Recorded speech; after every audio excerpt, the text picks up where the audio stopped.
We are doing a motherhood marathon. Yeah. This is for moms of boys.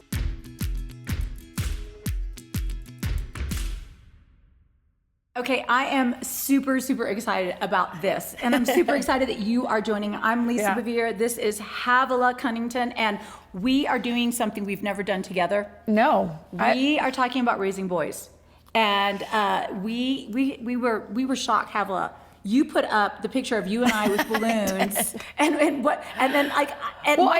We just randomly, I thought, we're gonna get together and we're gonna video a series on children and boys specifically. Specifically boys. Because we don't are know anything about girls. We do boys, Yeah, we have 8 boys between the 2 of us. Yeah, and so we just threw it up there and said, I thought, well, let me ask the moms that are raising boys, because I know we have questions, and I'm always asking you about raising boys.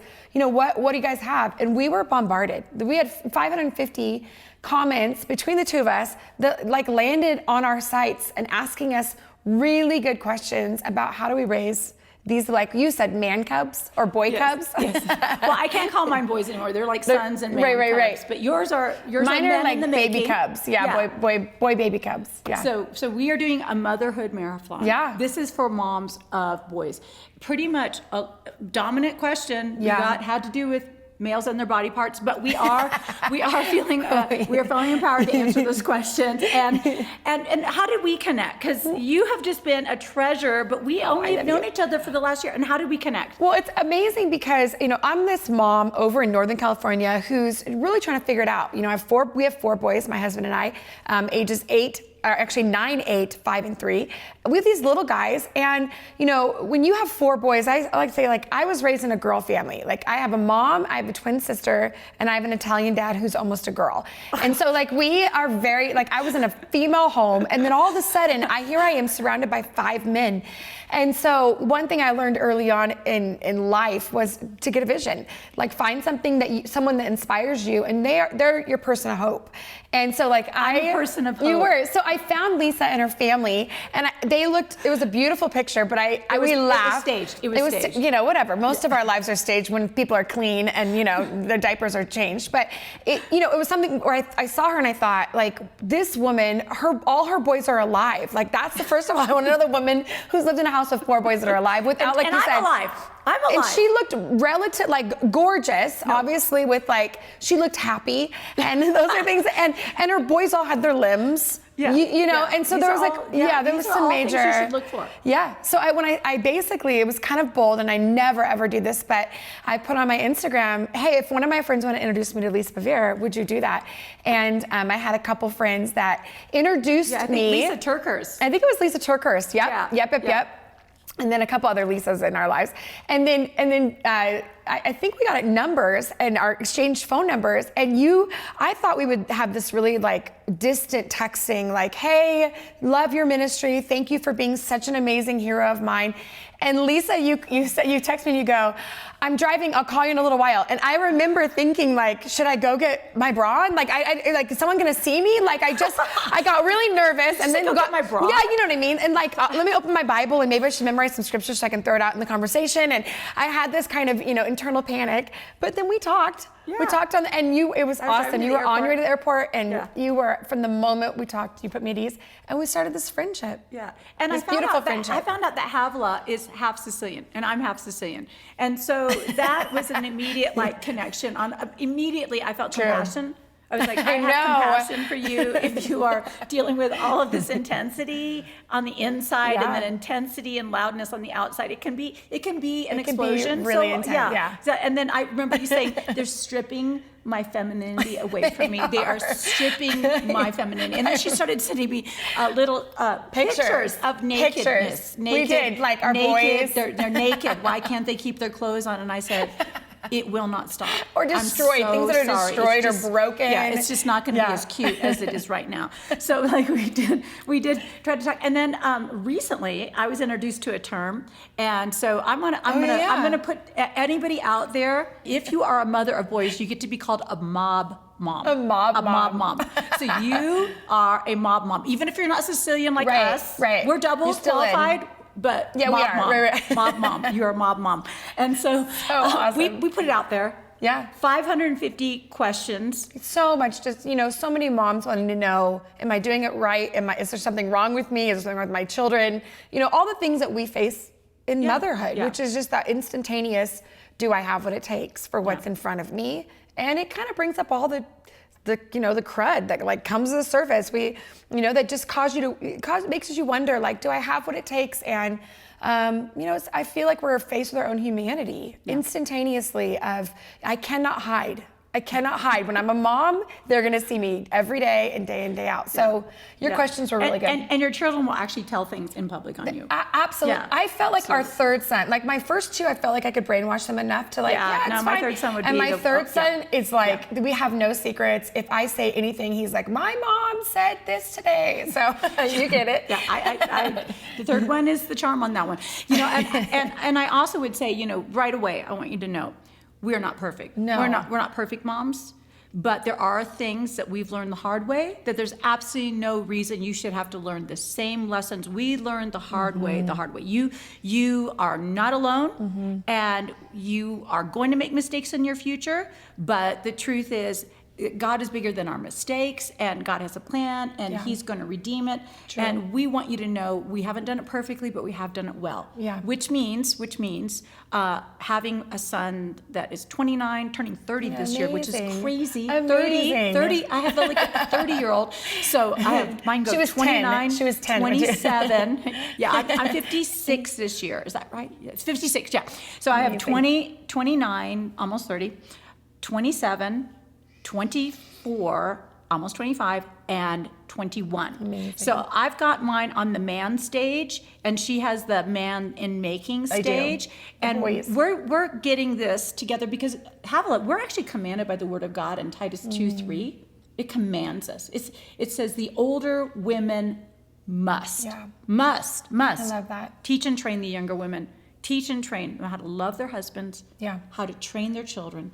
And how to do good. And so what we're going to do is we're going to be open. Yeah. We're going to be vulnerable. We are hoping that you're going to laugh and cry. We want both of those extremes, so just be prepared. And we want to open up our lives so that you can actually learn from our mistakes. Yeah. And, so Havilah, tell the most challenging story you've ever had. Well, I think initially having my two boys, I felt that two were manageable. Again, lack of sleep and all that. Yeah, it's like, what you can give it to somebody, or there's a baby sleeping. We had our first two, we had 17 months apart. So I got pregnant at 9 months. That was kind of I've realized I had some happy hormones. Did you do that on purpose? I was weak. I was very weak. So you get a woman tired. And, but we didn't really, we didn't really plan it, but we weren't disappointed. So we had our two boys, and by the third, something wasn't right. I didn't know. I mean, obviously life wasn't right in terms of craziness, but something internally wasn't right for me. And I remember going to my pediatrician early on, and I had a baby Hudson was about 3 months old. And I remember going to the pediatrician saying, something is not right. And she said, I think you're dealing with postpartum depression. And I had never heard the term. I was a Christian leader, so depression felt like something we had bought into. I didn't understand any of it, but I ran to a counselor who was a Christian pastor in town that I went and met with, and she was an amazing woman, and she began to help me. And I realized that I really did deal with postpartum depression with a couple of my children, and that was really intense. And exhaustion. Well, you're tough. You don't know, it's like those commercials that are like, "Are you tired? Are you overwhelmed?" And everyone's like, "Yes, yes, yes." But I have no idea. Everyone should be on that medication because everyone's everything is happening at us. But for me, I really came to a breaking point in parenting where I realized that I had to set up a healthy me. And I didn't give myself any permission for that. It was almost like kids were added into my life versus me like figuring out how to do life with them well. And I had a crisis early on and really had to walk out of some dark places. With the help of of renewing my mind. That was really, and we can talk clearly more about that, but I got some real help in figuring out and giving myself permission for things to be good enough and not perfect. That was huge for me. And just realizing that it's my family, it's not anyone else's family, and I have to do what God's called me to do with them and steward them. So, that was kind of my crisis early on with my kiddos when they were little and walking through that.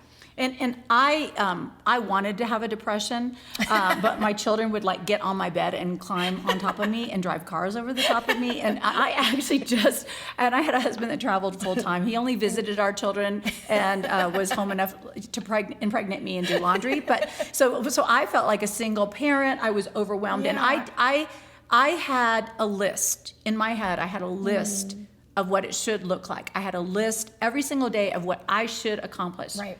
And I remember Havilah every single night going to bed feeling like a failure. Yeah. Every single night, Yeah. I was not able to check everything off the list.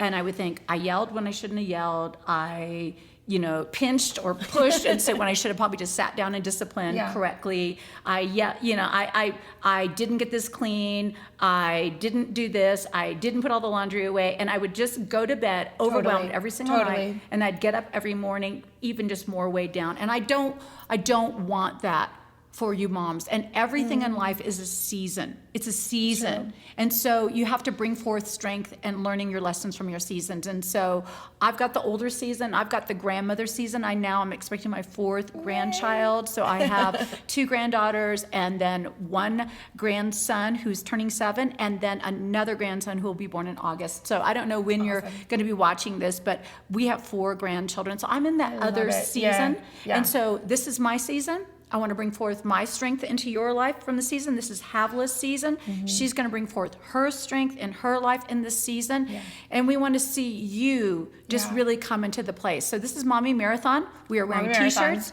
We are not changing our clothes. No. This is real life. This is not glamour. This is my kitchen. And we just want you to feel like you are loved. You are believed in. Yeah. We have this list of questions that you guys wrote, and the truth is, Havilah, we kept seeing that a lot of them actually knew their own answers. Yeah, they true. Just really needed permission to believe in themselves. Yeah, no, it's true. We do love you. We are for you, and we're with you. And I think that's one of the greatest messages for us as women and moms and grandmas is that we're all in trenches together fighting the good fight of faith.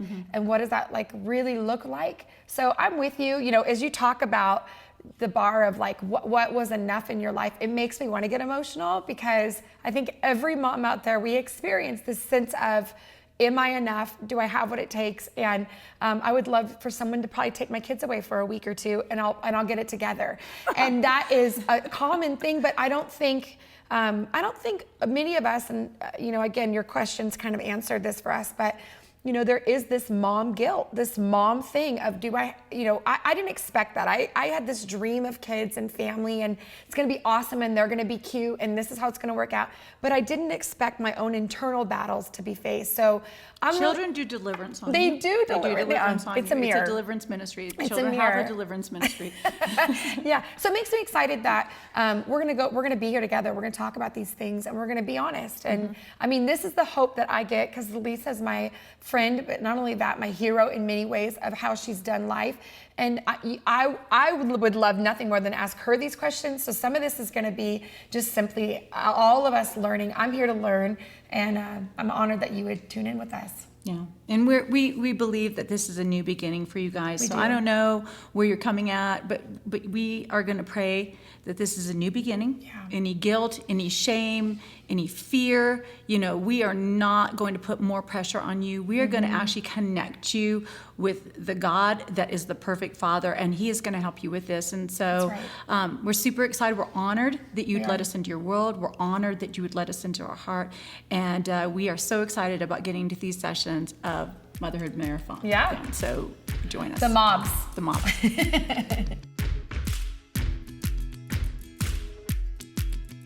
Okay, so we want to have an activity for you. You know how we unpack that list that you go to bed with every night, that list that you never make complete. Like maybe you completed it, but you didn't do it perfect. And that thing that you have in your mind, well, here's an activity. I want you to write that list down. I want you to write down those accusing items, that constant comparison, whatever that is. I want you to make a list of the list. And then I want you to bring that list into the presence of God. And I want you to ask your Father what needs to be just taken off the list, how He looks at this. I want you to let Him speak to these areas in your life where you're actually probably doing way more good than you are doing bad. And here's the truth. We've given you a lot of practical things in this lesson. And when you know to do better, you do better. But you can't beat yourself up about when you didn't know to do better and you didn't do better. This is a new day, new start. We're going to write down the list and we're going to throw it away, going to bring it to the Father and find out how you should close your days and measure yourself as a mom of men, because we know that you're going from strength to strength. So be blessed.